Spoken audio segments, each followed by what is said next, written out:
invite His Excellency Claver Gatete, Under Secretary General and Executive Secretary of the United Nations Economic Commission for Africa, to deliver his statement.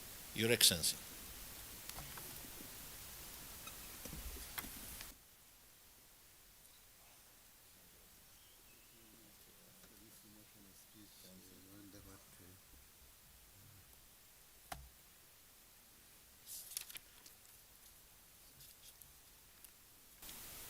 Your Excellency Dr. Mohamed Salim Mezeg, Minister of Foreign Affairs of the Islamic Republic of Mauritania and the Chairperson of the Executive Council of the African Union, Your Excellency Musa Faki Mohamed, Chairperson of the African Union Commission, Your Excellency Gideon Timothemos, Minister of Foreign Affairs of the Federal Democratic Republic of Ethiopia, Your Excellency Dr. Monique Sanzabaganwa, Deputy Chairperson of the African Union Commission, Excellencies, Ministers are here present, heads of delegation of the African Union member states, Excellencies, heads of the representatives of the regional economic communities, international organizations and development partners, distinguished delegates, colleagues, good morning. It is an honor to address this esteemed gathering at the 46th Ordinary Session of the Executive Council of the African Union under the significant theme, Justice for Africans and the People of African Descent through Reparations. I wish to extend my gratitude to the African Union Commission for prioritizing this theme of the year, and I would like to use this opportunity to congratulate the African Union Chairperson, His Excellency Musa Faki Mohamed, for his exemplary leadership throughout his tenure. We thank you very much. I also salute the heads of state and government who have committed to launching the 2025 theme in their respective countries, demonstrating their collective resolve to secure justice for Africa and its diaspora. Excellencies, distinguished delegates, we cannot contest the fact that the transatlantic slave trade and colonial exploitation robbed Africa of its people, resources, and dignity, and left behind inequalities that persist in global financial systems, trade structures, and governance institutions till this day.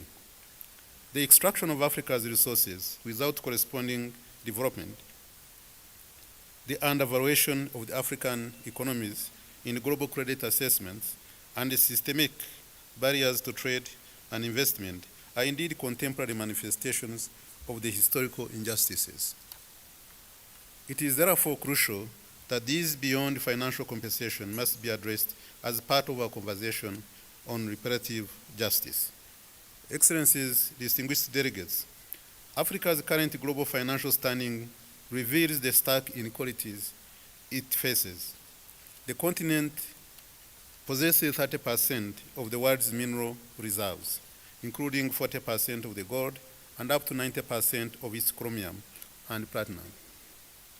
It also contains as much as 65% of the world's arable land, yet Africa accounts for less than 3% of global trade and only 1% of global manufacturing output.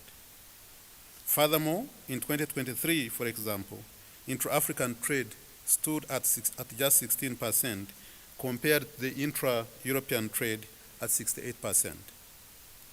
Moreover, it is unjust that the entire African continent has an IMF shareholding equal to one of a single country, Germany.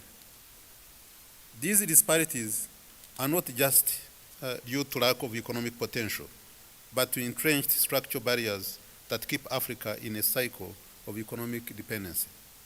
Distinguished delegates, in addition to this, the injustice extends to Africa's credit ratings, which are dominated by external agencies that sometimes apply unfair and subjective assessments to African economies.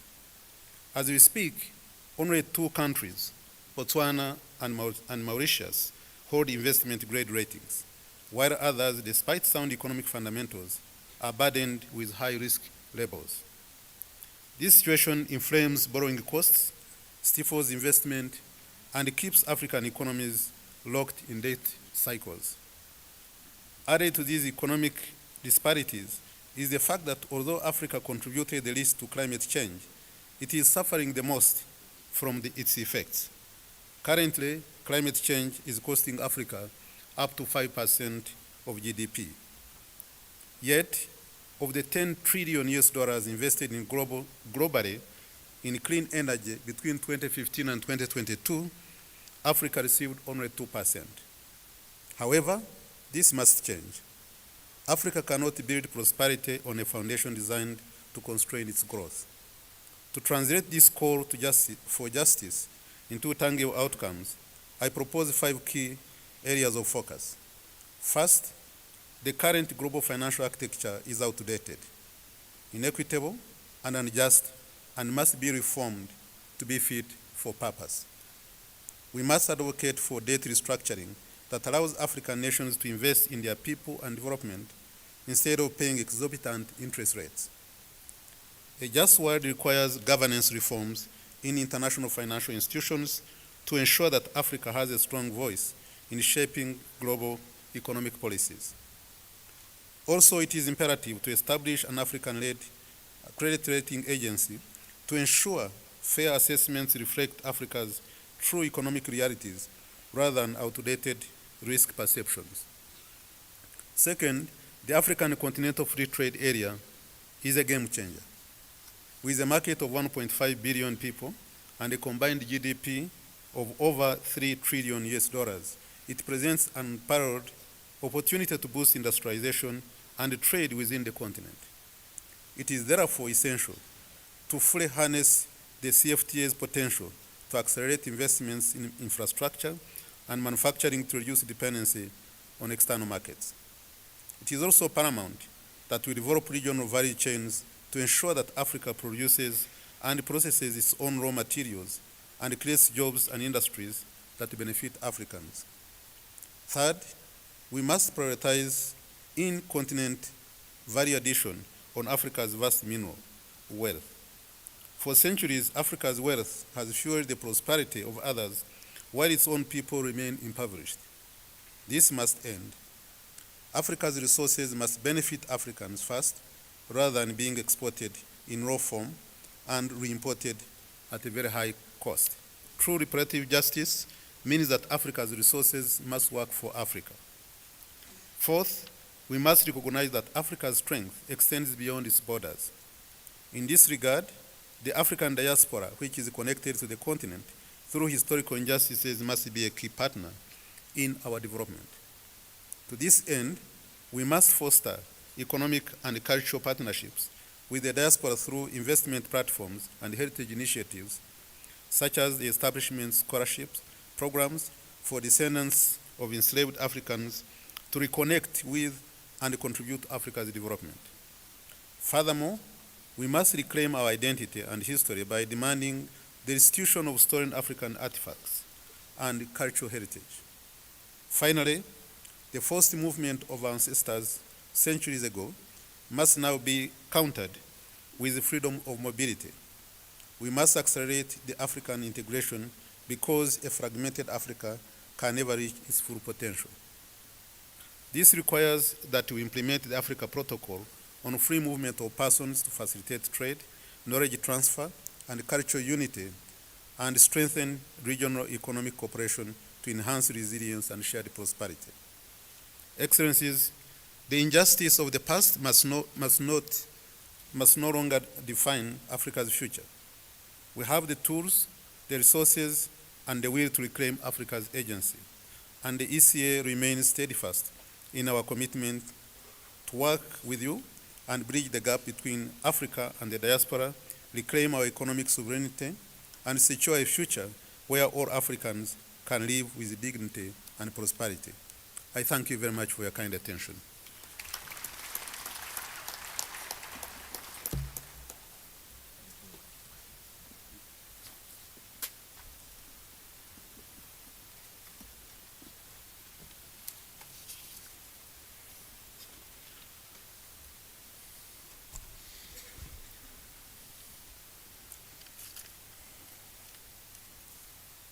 Thank you, Your Excellency, for your commitment towards promoting economic and social development in Africa.